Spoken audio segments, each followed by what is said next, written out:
My name is Todd Weaver. I'm the founder and CEO of Purism, which some of you might have heard of and some of you probably not.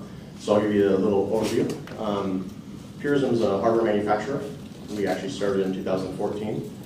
We manufacture laptops, such as this one right here. This is a Librem 13, which is a Intel-based machine, which isn't going to go over too well in this audience, but I'm going to get to some other cooler stuff in a moment.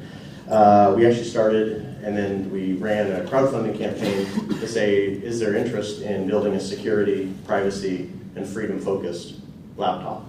The reason for that is I have a strong belief in digital rights for users in the future, and the only way to have that is to have something in which runs completely free software. So we ran a crowdfunding campaign to say, I'll manufacture laptops initially with the long-term goal of manufacturing a smartphone that will be ARM-based, that allows us to run all software that's free software, so the source code is available. Because then we actually can have a depth of credibility as it relates to security and privacy.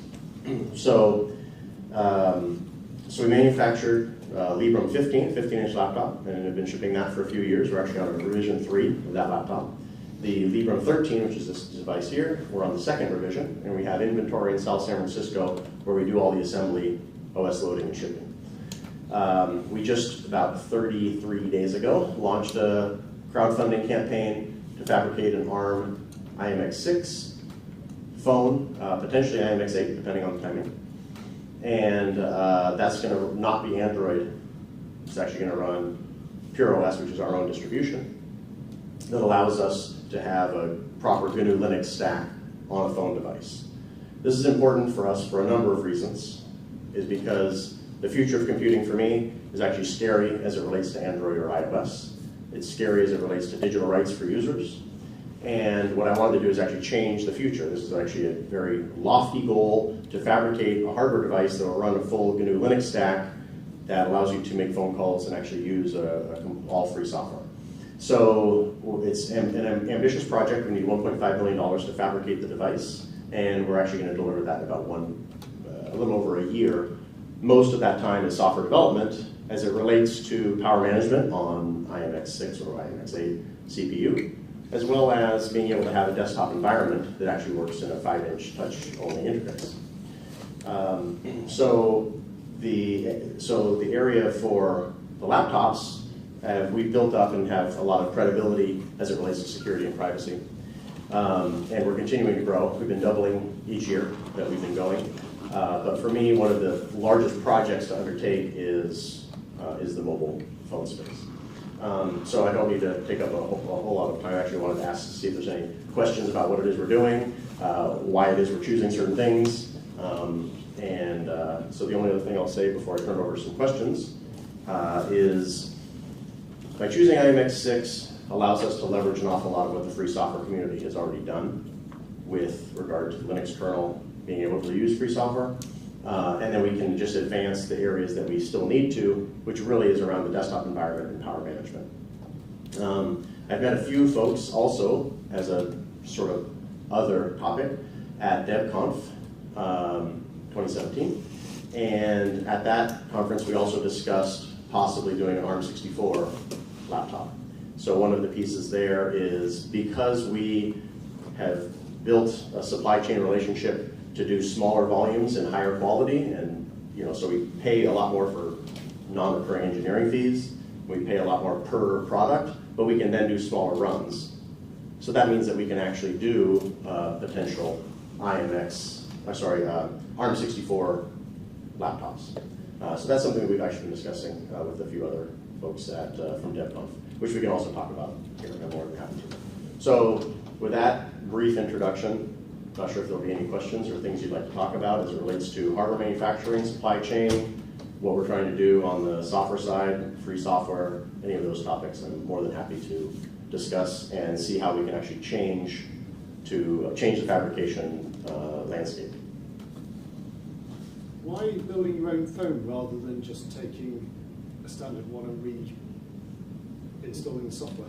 Okay, so the question is, why are we building our own hardware phone as opposed to taking something that's current or off the shelf? And the reasons all get down to that same philosophy of free software. So one of the key pieces of free software as it relates to digital rights is we need to be able to separate the baseband from the CPU. And in our evaluation of all the existing hardware available to us, or ODM designs that are available to us, that we don't have a choice of separating the baseband from the CPU. And then furthermore, that all of the options also still require binaries. So binaries on the graphics side a lot of times, and other binaries that are still required. So what we're trying to do is create something that's going towards Free Software Foundation Respects Your Freedom certification, which is probably it's arguably the most strict standard out there. And with our current design, we're very, very close to being able to do that. A couple other things that relate is that by not being Android-based and choosing to go down that path, we know we're swallowing an awful lot of a more difficult problem to address. But we know that the i.MX6 currently is one that gets us really far down that path.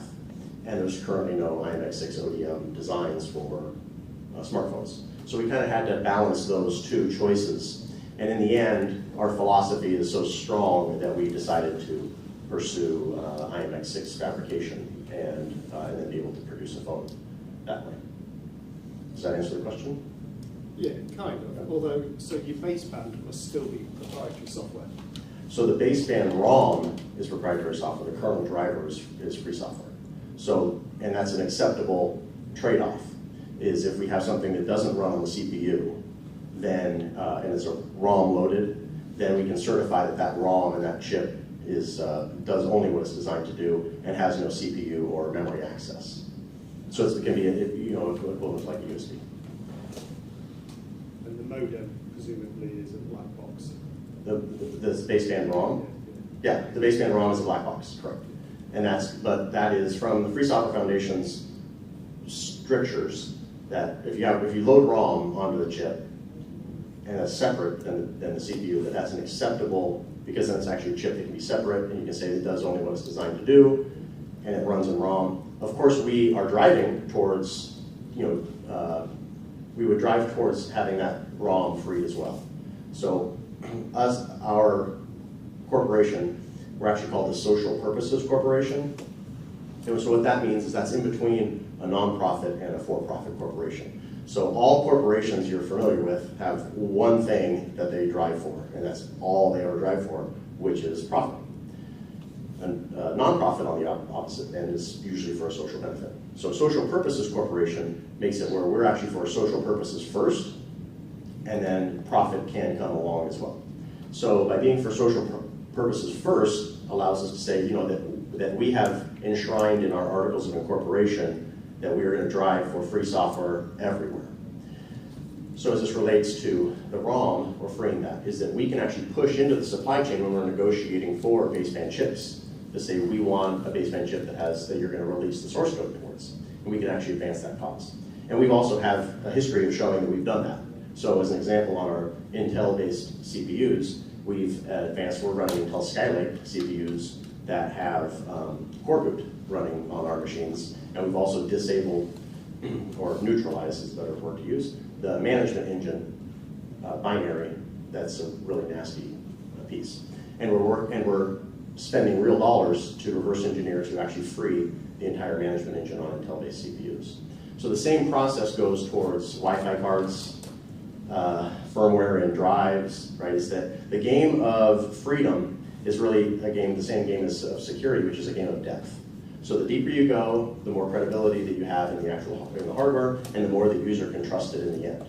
So the same goes for the phone hardware as the laptop hardware, is that we want to go as deep as possible. The best method of going as deep as possible allows us to push into the supply chain.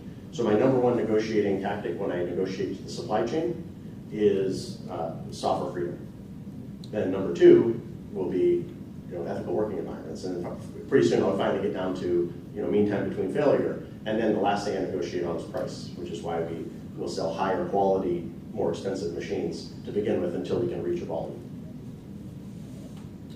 Does that answer that question? Yeah. Okay, excellent.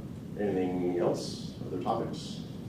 So what kind of specs are you looking for on the phone? So right now, we have a pretty loose spec. We basically evaluated all the existing hardware, and on our crowdfunding campaign page, we go into some of the more details, so rather than me trying to quote them and misquoting them. But we're looking at right now IMX6. I believe it's limited to a 4 gig from the memory controller. But we're evaluating IMX8 and are in communication with some individuals who have alpha access for IMX8 to evaluate to see if we can, if it meets our fabrication time, we'll be doing IMX8. As far as memory is, as a matter of fact, I just learned at this conference where the bottleneck is in our memory for hardware selection. So we're going to now evaluate if we can actually get that memory, because we know we need to jack the memory on the phone to be able to support free software stack of the desktop environment. Right? So we want to put more effort in the hardware and having more costly hardware, because we want to release software sooner and then improve upon the software as opposed to really trying to eke out every little bit we can. So there's some additional specifications that we can get into more on from the campaign page, but basically it's IMX6 or IMX8, depending on when IMX8 is going to actually hit production. We have a year and a little over a year to release the phone. Most of that time is going to be software development. We get to pick the hardware selection probably in about 6 months from now, so that gives us enough time to make that determination if it's going to be IMX8. Memory, we're going to try and jack the memory as much as we can, so that we have the ability, it'll run the Etnaviv GPU, the reverse engineered free software driver for the graphics. And then the phone itself will have front-facing, rear-facing camera, accelerometer, GPS. We also have hardware kill switches, which is a kind of a unique feature for Purism, is that we sever the hardware for webcam and microphone at the actual hardware level. And so on the phone, we're going to be doing the same thing for webcam, microphone, baseband, Wi-Fi, and potentially we're testing also GPS. Steve was also one of the individuals we talked to at DevConf regarding ARM64 laptop, and one of the discussions there was bringing up how many developers would be interested if we were to run a crowdfunding campaign and say, hey, we can fabricate this. Our MOQs for are significantly smaller than any other fabricator. We have the ability to start fabricating at around 500. So that allows us to then advance and and really put forth a new product line with much smaller MOQs than what's traditionally seen as around 50,000. So those types of things allow us to really kind of push the market and try to drive the market in the way that we see would be beneficial in the future. Any other questions or topics? Yeah, I think so. What's the plan for the user interface? Can you lever that off any of the other smartphones that aren't Android attempts? Yes, so there's plenty to learn from.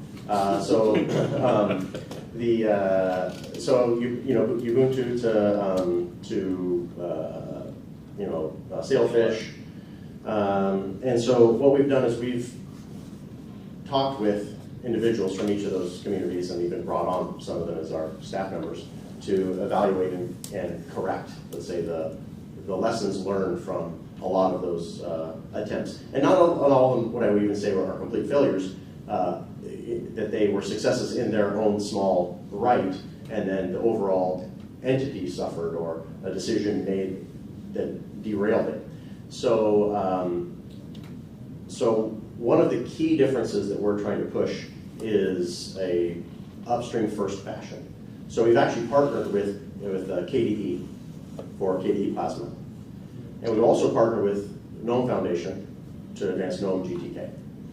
Those two are in really different situations and have a different history as it relates to the desktop environment. But we are creating a reference platform and are hiring developers into each of those categories to help those communities along. So by distinctly deciding to not create a fork or have any proprietary bits and pushing everything into an upstream first fashion, then we can actually get the convergence and really the longer term goal of having a device that has a unified stack. So we're actually looking to have the phone run Pure OS, which is, I mean, it's our own distribution, but it's basically Debian. It's a playground for Debian to work on our hardware, and then we push everything back to Debian. So all of our developers are Debian developers. So we advance, any area we advance within Pure OS, we push immediately back upstream to Debian. So it's just our little playground, so we can, as probably those are familiar with Debian know, they're awesome, and they just are working on a slower timeline.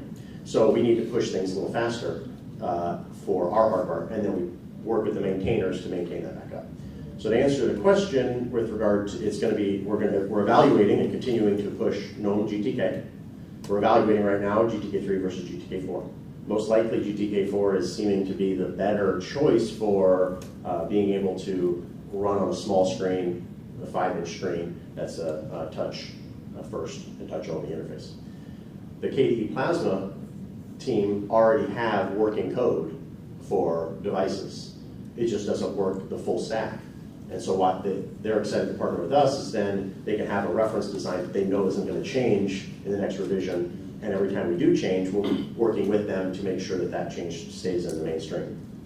So unlike the desktop wars of 20 years ago, where it was like KDE versus GNOME, we've actually adopted both and are advancing both communities with our reference platform and are going to be hiring staff to make sure that those advance. The next question in that pipeline will be, what's the default desktop environment we're going to ship? And that's going to be determined. Most likely, because we have GNOME shell running on our laptops, that seems like the best unification platform to go forward with. However, we're evaluating that, and we'll make that determination, you know, and keep updating everybody as to what desktop environment they're going to get. The good news is, in the end, of course, this is going to be a user-controlled device. So if somebody wanted to run Debian and KDE, they would be more than able to do that, and we're going to patch everything upstream first, so we can actually have a user-controlled phone as opposed to the alternative. That's a great question. So what changes is Purism making to Debian that makes it worth maintaining your own distro? So that's right now. We've modified Pure Browser, which is basically Firefox derivative, that strips out proprietary add-ons. If you go back, if you look through our bug tracker, you'll see an awful lot of bugs that relate to binary issues, freedom issues. So within a certain package, even if it recommends installing a binary that's outside of, let's say, Debian main, then those are areas that we're patching and putting back upstream. We also are working on graphics-related issues, so around GNOME Shell to work with our specific hardware and then patching that back up so it has better trackpad support,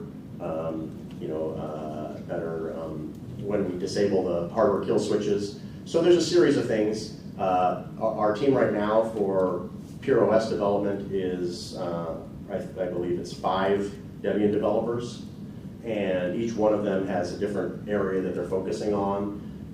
Some cases it can be adding privacy tools by default. And then what we do is then we discuss back up to Debian saying, hey, should Debian consider having these privacy tools by default as well? And it might be that Debian says no, or it might be that that they take longer to convince to say that this is something that's helpful, or in most cases recommend a change that's mutual for both. So while it is a fork, we're actually not maintaining that many packages that are out that are different than Debian, and our goal is to not have it differentiate an awful lot, because we don't want to be duplicating efforts. We want to actually have it. Right, exactly. So you have Mr. Smedgard on team who's working on everything being upstream. So, yes, exactly. Yeah, exactly. So having Jonas on team make sure that we're going to be pushing everything upstream first. Exactly, and most of what you're doing shouldn't be difficult, right? I wouldn't have thought there were many things No, there's not actually, and this is a testament to Debian obviously being, amazing. I've been a Debian user for too long, since 1999. So I'm a huge Debian supporter, and what that really means from the future plan, we needed to fork PureOS as a derivative of Debian because we have to ship real product to customers who need to use product. And so to be able to get that change into Debian in a timely fashion, we knew can be difficult because Debian does things the right way, which takes longer.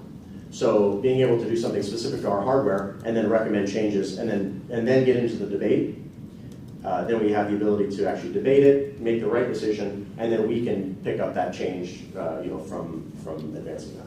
So in the PureOS on the mobile space, we're going to see a lot more effort, development, patching up to Debian because we're going to have to make advancements with regard to power management on IMX 6 or 8, and like waking the baseband from an inbound call, and then waking the CPU to say, hey, you have an inbound call. Things like that are going to be a playground which PureOS is designed to be that playground. And then we can debate what's the best way to get that into Debian proper and then be able to push that forward. Yeah, Debian Mobile's been fairly crummy for quite a long time, so there's plenty of room for improvement there. Yes. Yeah, and that goes for no mobile as well, right? And so both of those is an area that Purism, we will be investing real time, real dollars towards advancing those causes. And some just extra sort of like reasons why we can do that is because by selling bundled hardware together with free software, people recognize that hardware has a real cost, and so they're willing to pay real dollars for the hardware. And so then we take the profit from that hardware sale and invest that into the software advancements that we need to actually have a free device down the line. So what we've done is really consolidated a lot of the effort and market into advancing a reference platform that allows us to then continue to advance that forward. And then the other thing that by making it convenient is that our target audience isn't Debian developers, right? Our target audience isn't even just developers or security-minded people or privacy-concerned individuals. That's the beachhead in which we form. But we actually from there can expand because we've also made the product convenient. So someone can just open it up and use it. So we can actually get into enterprise sales as well as consumers who just want a product that they would be able to turn on and use and know that it has some depth of credibility with regard to the security. So that's having a business model that allows us to actually invest real dollars in something that we believe in is something I'm very proud of. Okay, anything else? Am I right to assume that you are pretty sure that the crowdfunding is going to succeed? So the question is if we're convinced that the crowdfunding is going to be successful for our phone. Yes. So the reason is because we're trending at about a days to dollar to cash needed ratio, which is a really positive response. Normally in crowdfunding, which I've done numerous times, is that you trend at anywhere between 10 to 20% of your cash needed per day in the early days. So you may see like day one, you'll see a spike, and that might be a 1-to-1 ratio. And then day 3, 4, 5 through about 2 weeks to the end, you're trending at anywhere between 10 to maybe 20%. So you're usually trending way under. And then the last couple of weeks, you sort of get this pile-on effect because everybody realizes, hey, I've waited, I've seen that, hey, they've made it to the halfway mark, or and then you kind of have this pile-on effect. The phone campaign has seen tremendous support from all the communities that are involved already. We have a series of other partnerships that are coming up as well that's going to help. And by trending at right around the 1-to-1 ratio is then we know that we're going to see still in the end a pile-on effect of the people who've waited till the end to see. We also have a number of people, a great number of people that are signing up to say, hey, tell me when the campaign's coming to a close so I can participate. So right now, everything's looking great. And, barring anything that, that we can't foresee, it's looking like that's going to be very successful. And then the success of that obviously allows us to then hire the developers to develop the software and fabricate the hardware and then bring that forward to market. Okay. Any other questions? Do you have any idea how much faster an IMX6 will be than the OMAP 360 or whatever it is in an N900? I'm not going to know the benchmarks between those two. I'm sure that there are some benchmarks, and I would actually be curious to know that answer myself. The area of concern for me of the IMX6, choosing IMX6, is obviously it's generations old, and if we can move to IMX8, that our goal would be to do so, right? And that variable is hinging on hardware availability for us to actually fabricate it. So I don't know the benchmark tests, but I would be curious to see them from from the various hardware choices that we actually have. Thanks for that question. Anything else before we wrap it up? So, Yes. ARM64 laptop. Yes. Obviously, I'm here. Yes. Yes. Yes. So, of course, I and my friend Andy spoke to you at DevConf. I'm telling other people this as well. He's gutted that he's not here this week because he heard you were going to be around. He's buried under a house construction project at the moment. Is promising faithfully that he's going to try and get together a list of possible SOCs and whatever. We really hope we get something going. Yeah.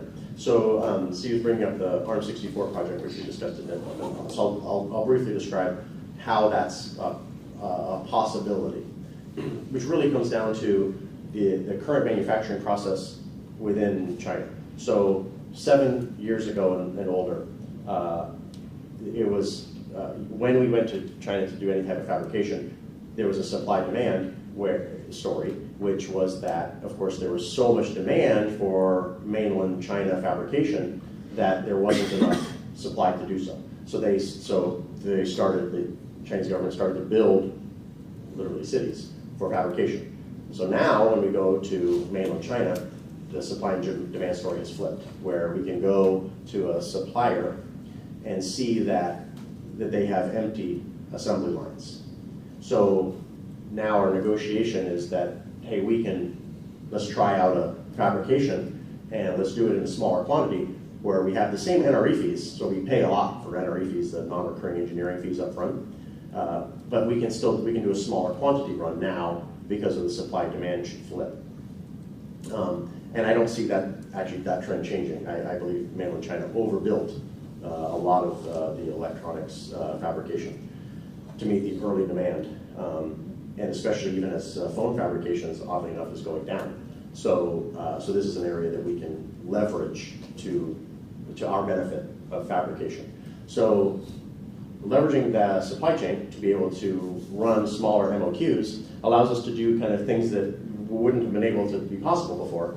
So being able to fabricate an ARM64 laptop or even desktop or any choice, we just already have the designs for the laptops, is something that we would be able to do if we saw even 500 pre-orders and then be able to turn that around in probably a less than 6 month period, right? And so what Steve was bringing up with Andy was if we gather up a strong enough list, we might put that out for funding to say, hey, if we get 500 plus people that say they want a device that's probably going to be under $2,000 for a laptop, then we know we'll be able to fabricate it in probably less than a 6 month period. And then in that case, one unique area is the hardware itself would also have open hardware designs, so the schematics themselves would be released, which is a goal that we've had for a while, but we can't do it in the Intel space because we use Intel reference designs, but we can in the ARM space. Thanks, Steve. All right, anything else before we wrap it up?